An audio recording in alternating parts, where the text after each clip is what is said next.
Alors aujourd'hui, nous allons revoir les 5 fonctions de base pour ensuite pouvoir bâtir et faire les transformations des fonctions. Alors, juste un rappel, on a la fonction affine et la fonction du second degré que vous connaissez déjà. Alors, la fonction affine, la fonction de base pour la fonction affine, c'est simplement y égale à x. Donc, nous allons remplir la table de valeurs pour la fonction y égale à x et la tracer dans le graphique et déterminer le domaine et l'image. Donc, lorsque x est égal à moins 3, y est égal à moins 3.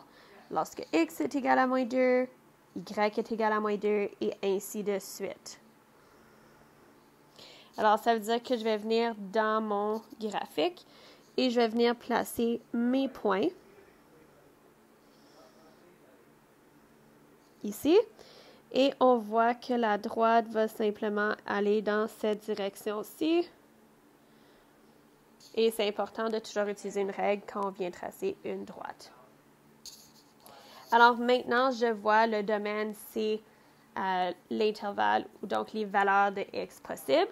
Alors je vois qu'à l'horizontale, donc pour mes x, x va simplement appartenir à l'ensemble des nombres réels, parce qu'il n'y a pas de restriction. Et ensuite, pour y, on va voir que c'est la même chose. Il n'y a pas de restriction. Donc, on va dire que y appartient à l'ensemble des nombres réels.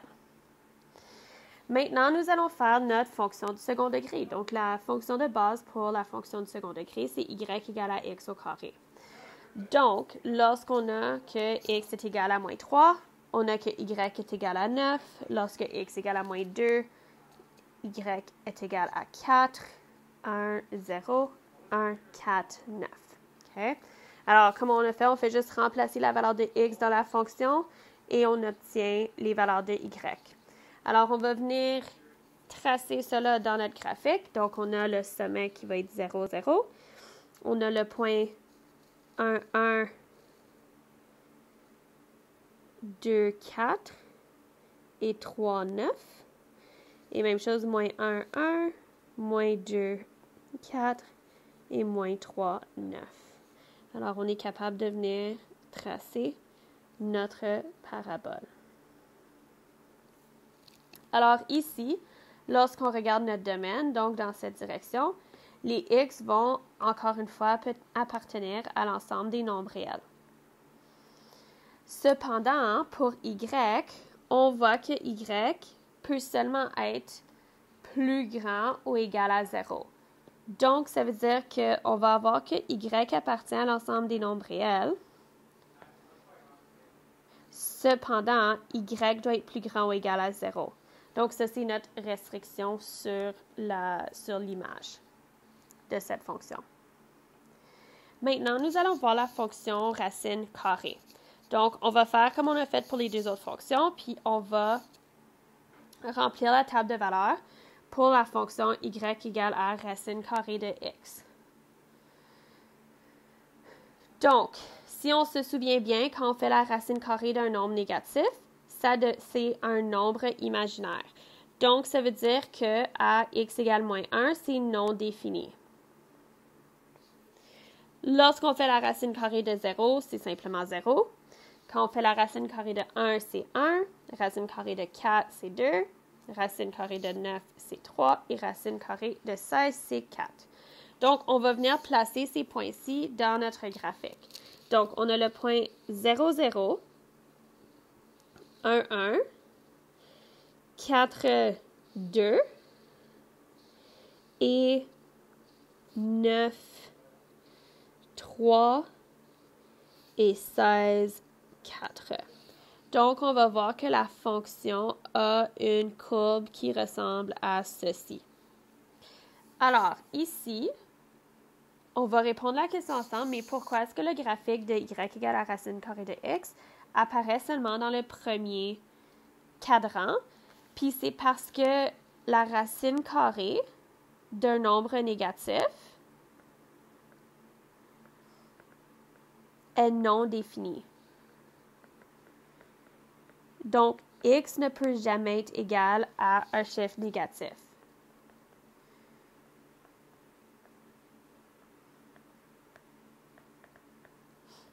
Ensuite, est-ce que pour notre fonction, on a une valeur maximale pour y? Fait que si on revient, est-ce qu'on a un maximum pour y ou est-ce que ça va continuer vers l'infini? Fait que non, on n'a pas une valeur maximale, puis il est toujours possible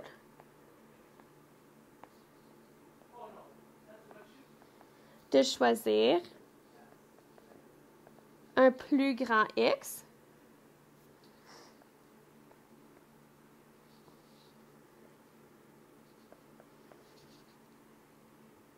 qui nous donnerait un plus grand y.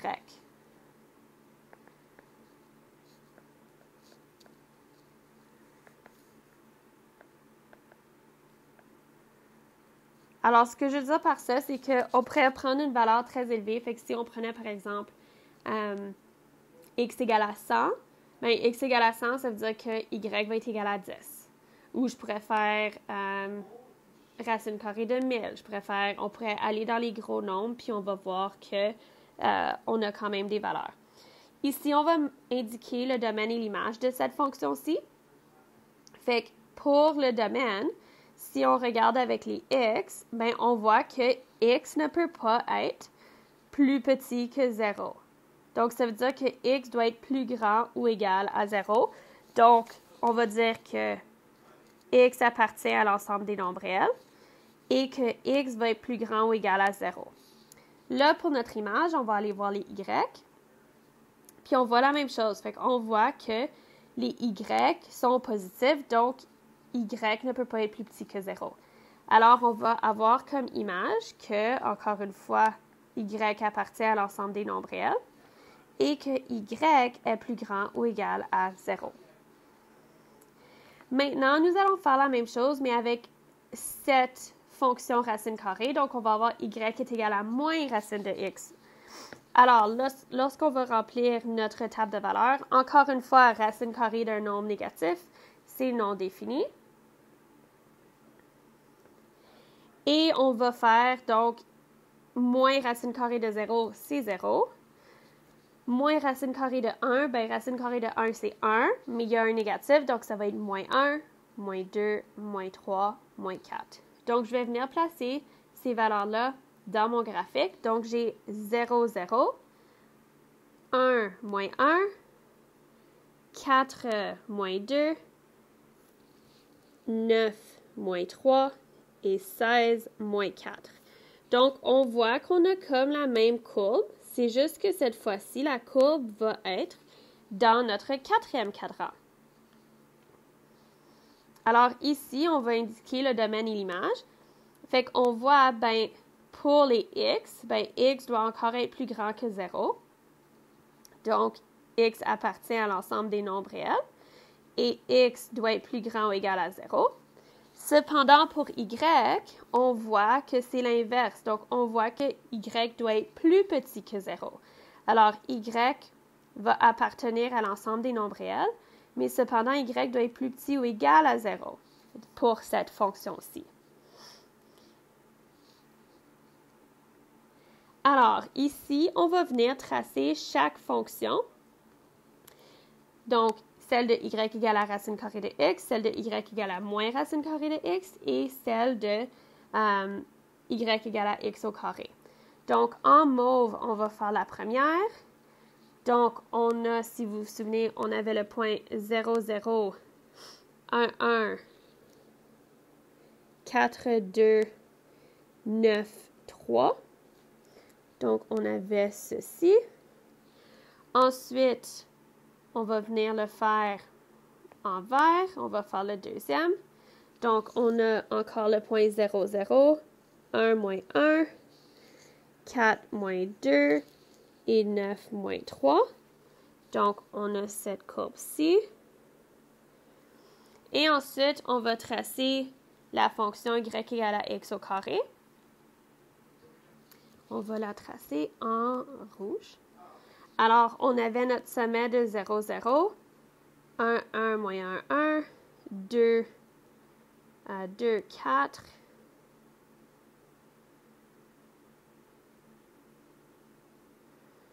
et 3, 9, comme ceci. Oups.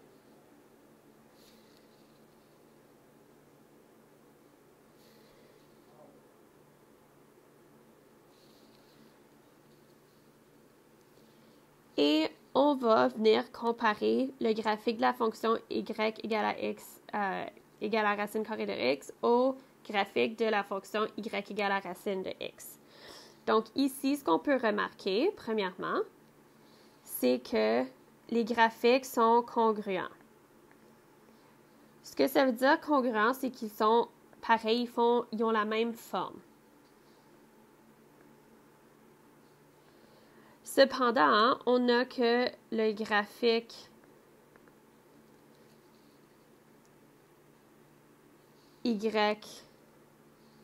sur le graphique de y égale à moins racine de x, est la réflexion du graphique de y égale racine de x et vice-versa. Okay? Puis ici, c'est une réflexion par rapport à l'axe des x, comme on peut voir. Là, si on vient comparer les graphiques des fonctions y égale à racine de x et y égale à moins racine de x au graphique de la fonction y égale à x au carré, ce qu'on va voir, c'est que, premièrement, le graphique de y égale à x au carré et les graphiques de y égale à racine de x et y égale moins racine de x sont congruents. Donc, sont pareils, fait qu'on a la même forme. Fait que ce qu'on veut dire par ça, fait qu'on voit que nos courbes mauve et verte ensemble sont pareilles à notre courbe rouge. Puis ensuite, les graphiques de y égale à racine de x et y égale à moins racine de x sont la réflexion par rapport à l'axe y égale à x du graphique de y égale à x au carré. Donc, notre réflexion vient se faire par rapport à cet axe-ci que je vais mettre en jaune. Je vais peut-être la mettre en noir aussi pour qu'elle soit un peu plus facile à voir. Alors ici,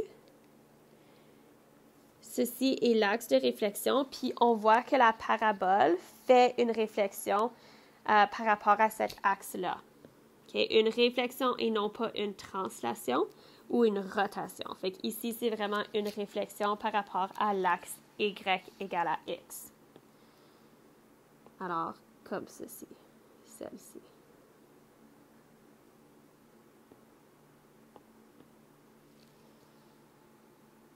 Maintenant, nous allons voir la fonction rationnelle ou la fonction inverse. Donc, notre fonction inverse, c'est y égale à 1 sur x. Donc, comme on a fait, on va venir remplir notre table de valeurs. Fait qu'on va remplacer la valeur de x par la valeur de x du tableau. Alors, on a moins 4 pour x, donc on va avoir moins 1 quart pour y, moins 1 tiers, moins 1 demi, moins 1. Et ensuite, avec moins 1 demi, bien, on a une fraction, donc c'est comme faire 1 divisé par 1 demi. On inverse notre fraction, donc on va simplement avoir moins 2, moins 3, moins 4. À 0, c'est non défini. Donc, comme on a vu dans l'unité précédente, ça veut dire qu'on va avoir une asymptote. Pour 1 quart, c'est 4. 1 tiers, c'est 3. 1 demi, c'est 2. Ensuite, on a 1, 1 demi, 1 tiers, 1 quart. Donc, on va venir tracer cela sur notre graphique. Alors, premièrement, on va ici placer notre asymptote avec une ligne pointillée. Fait qu'à x égale 0, on a une asymptote. Puis ensuite, on va utiliser notre tableau pour placer les points. Fait qu'on a le point 1, 1. Oui, on a le point 1, 1. On a le point 2, 1/2, 3, 1/3, 4, 1/4, comme cela. Puis on a, à 1/2, on a 2, 1/3, on a 3, 1/4, on a 4. Fait qu'on voit que notre fonction va venir ressembler à ceci. Comme ça. Et ensuite, on va venir placer, on a le point -1, -1 ici. Et ensuite, on a à -2, on a 1/2, -1/3, -1/4. Puis là, on a à 1/2, -2, -3, -4. Fait qu'ici, on voit, on a cette même forme. Comme cela. Et juste comme rappel, ceci est le premier cadran, le deuxième cadran, le troisième cadran et le quatrième cadran quand on parle des cadrans dans notre plan cartésien. Fait qu'ici, la question qui est posée, puis il faut juste indiquer, ça c'est notre asymptote vertical qui est x égale 0. Et ici, pourquoi est-ce que le graphique de y égale à 1 sur x apparaît seulement dans le premier et troisième cadran? OK? Fait que les valeurs de x et y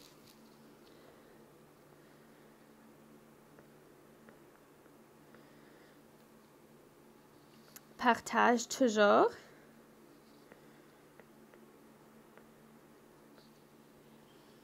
le même signe.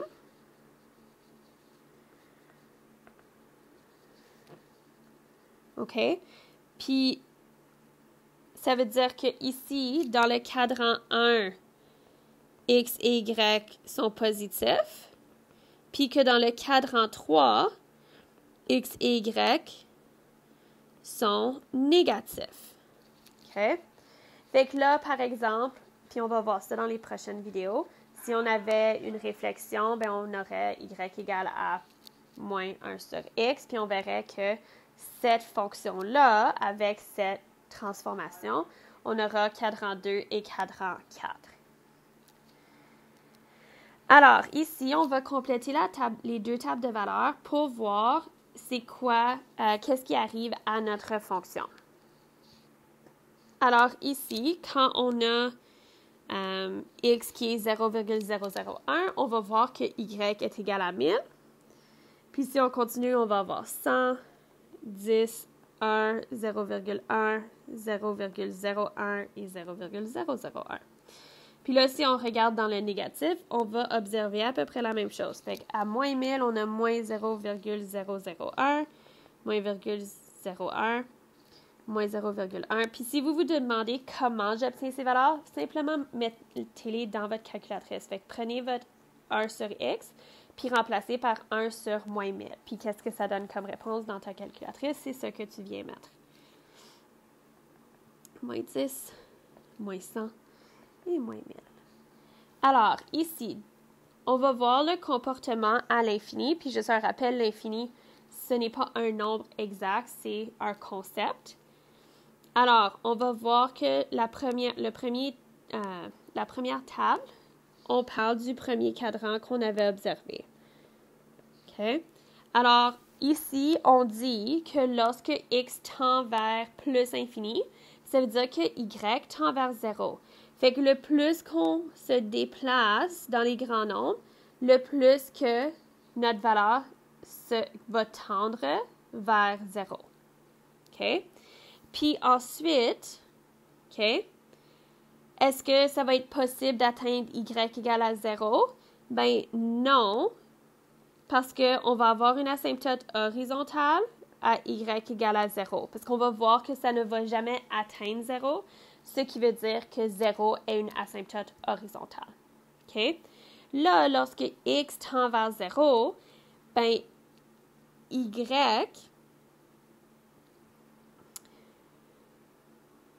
va tendre vers plus infini. Fait qu'on va dire ici que ça tend vers plus infini. Puis ici, est-ce qu'il y a une valeur maximale pour y? Non. parce que infini, c'est pas un nombre, comme je viens d'expliquer. Puis tu peux toujours venir trouver un plus grand nombre. Donc, tu peux toujours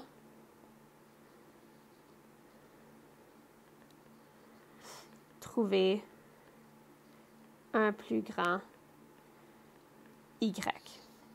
OK? Là, on va regarder le tableau ou la table 2, puis ça va nous démontrer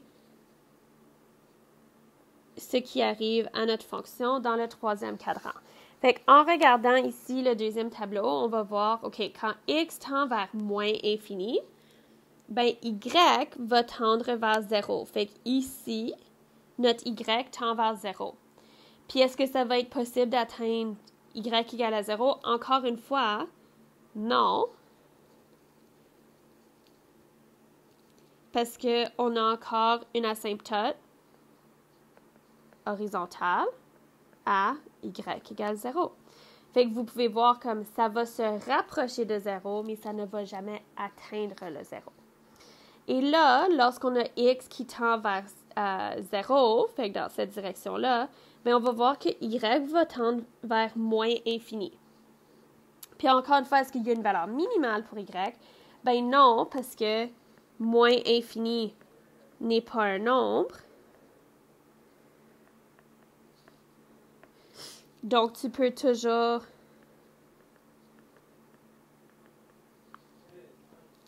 trouver un plus petit y. Alors, ça, c'est quelque chose de très spécifique pour les fonctions rationnelles ou les fonctions inverses. OK? Alors, ici, juste pour se rappeler un peu, ben, une droite qu'une relation approche mais ne touche jamais, on appelle ça une asymptote. OK? Juste pour se souvenir de notre vocabulaire. Puis, pour la fonction rationnelle de base, qui est y égale à 1 sur x, on a deux asymptotes. On a une asymptote verticale à x égale 0 et une asymptote horizontale à y égale 0. Puis, si on regarde le domaine et l'image de notre fonction de base rationnelle, on va voir, ben, pour le domaine, on peut avoir toutes les valeurs de x, donc x appartient à l'ensemble des nombres réels. C'est juste que x ne peut jamais être égal à 0, parce que c'est une asymptote. Puis là, on va regarder l'image, donc on va voir, ben, y va appartenir à l'ensemble des nombres réels, puisque toutes les valeurs sont possibles, mais y ne va jamais être égal à 0, parce que c'est notre asymptote horizontale. Alors, ici, on a aussi la fonction valeur absolue. Donc, juste un rappel que la valeur absolue, c'est la distance qui sépare un nombre de l'origine sur la droite des nombres réels. Puis, ça va toujours être positif ou nul. OK? Donc, ici, la façon qu'on va le noter, c'est comme ça. OK? Avec les deux barres.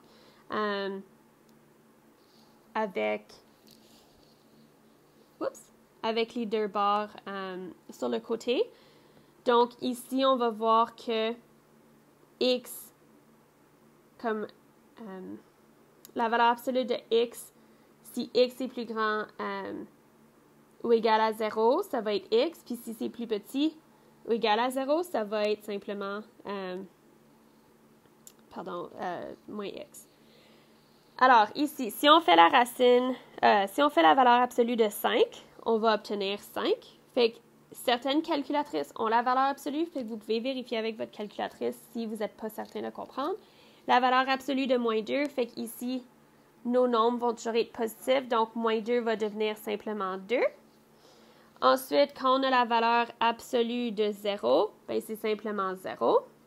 Et lorsqu'on a la valeur absolue de 5 moins 8, ben 5 moins 8, c'est moins 3, donc je vais avoir la valeur absolue de moins 3. Et la valeur absolue de moins 3, c'est simplement 3. Donc ici, on va venir remplir la table de valeurs pour notre fonction qui est y égale à valeur absolue de x, puis on va ensuite faire le graphique. Donc, lorsqu'on a la valeur absolue de moins 3, ben y va être 3. Valeur absolue de moins 2, y va être 2, et ainsi de suite. Donc, quand on va venir le tracer dans notre graphique, on va avoir le point 0, 0. Ensuite, 1, 1, 2, 2, 3, 3, etc. Et on va avoir à moins 1, 1, à moins 2, 2 et à moins 3, 3. Fait qu'on voit que ça fait une fonction qui a la forme d'un V. Comme cela. Puis ici, on va voir, OK, donc pour le domaine et l'image, bien le domaine, les X ont toutes les possibilités, donc X va simplement appartenir à l'ensemble des nombres réels. Et ensuite, pour l'image, bien, on voit que bien, Y doit être plus grand que 0. Donc, on a que Y appartient à l'ensemble des nombres réels et que Y va être plus grand ou égal à 0, puisqu'il n'y a pas de valeur plus petite que 0. Donc là, finalement, on va venir représenter les deux fonctions. Donc, on va représenter Y égale à X et on va représenter Y égale à valeur absolue de X.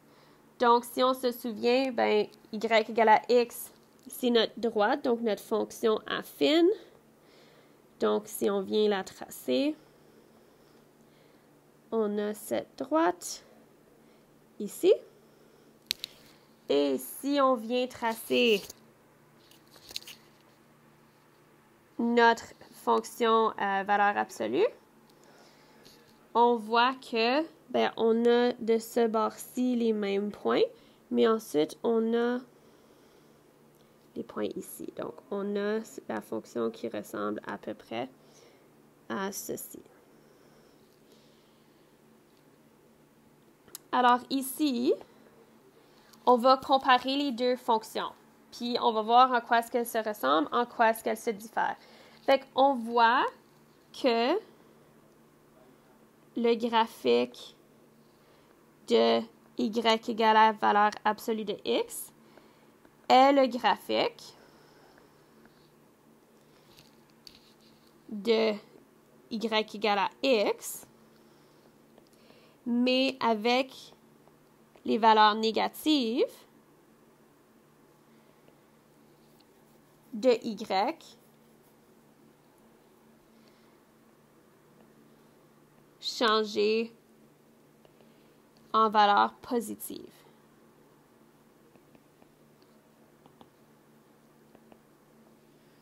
Donc ici, on voit que c'est vraiment simplement une réflexion du bras gauche.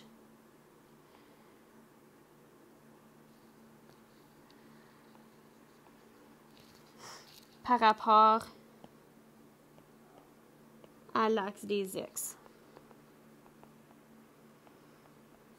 Donc, ce qu'on veut dire par ça, c'est que ici, cette section du graphique a fait une réflexion par rapport à l'axe des X. Et cela conclut donc les 5 fonctions que qu'on a appris. Fait que juste un rappel que les 5 fonctions de base sont Y égale à X, Y égale à X au carré, Y égale à racine carrée de X ou simplement Y égale à moins racine de X. On a Y égale à 1 sur X et on a Y égale à valeur absolue de X.